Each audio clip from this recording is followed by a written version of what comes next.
दोस्तों, मेरा नाम सीमा है और मेन दिल्ली की रहने वाली हूँ।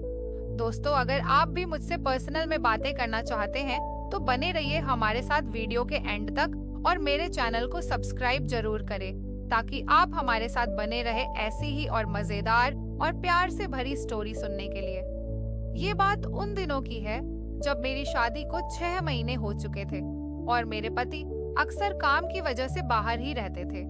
वो मुझे ज्यादा समय नहीं दे पाते थे, इसलिए मेरी लाइफ में कहीं ना कहीं प्यार की कमी थी।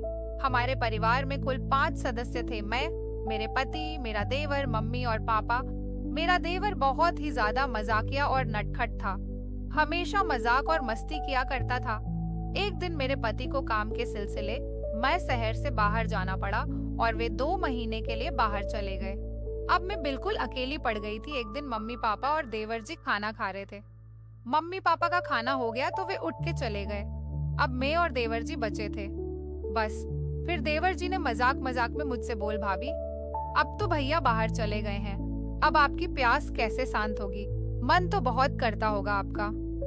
देवर जी की ऐसी बातें सुनकर मुझे अंदर ही अंदर कुछ होने लगा और मैं मुस्कुराहट के साथ देवर जी से बोली, देवर जी बहुत बड़े हो गए हैं अब आप, मन तो बहुत करता है लेकिन आपके भैया के पास टाइम ही कहाँ है।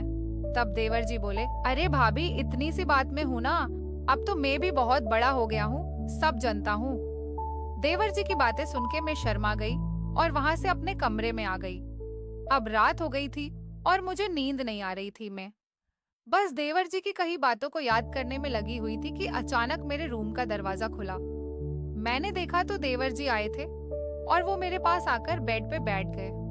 उस दिन उन्हें मेरे पास इतनी रात को देखकर मेरी तो सांसें बहुत तेज हो गई थी और मैं बस देवर जी की आंखों में देखने लगी थी और धीरे धीरे हमारे बीच की दूरी कम होने लगी। और उस रात हमने एक दूसरे को बहुत प्यार किया और 2 से 3 बार करके देवर जी बोले, भाभी आप अब खुश हो ना, आपसे बहुत प्यार करता हूँ, आपकी खुशी के लिए सब कुछ कर सकता हूँ। और फिर सब कुछ होने के बाद देवर जी सबके उठने से पहले अपने कमरे में चले गए और उस दिन के बाद से जब भी हमारा मन होता था हम सब कुछ किया करते थे और फिर मैं बहुत खुश रहने लगी।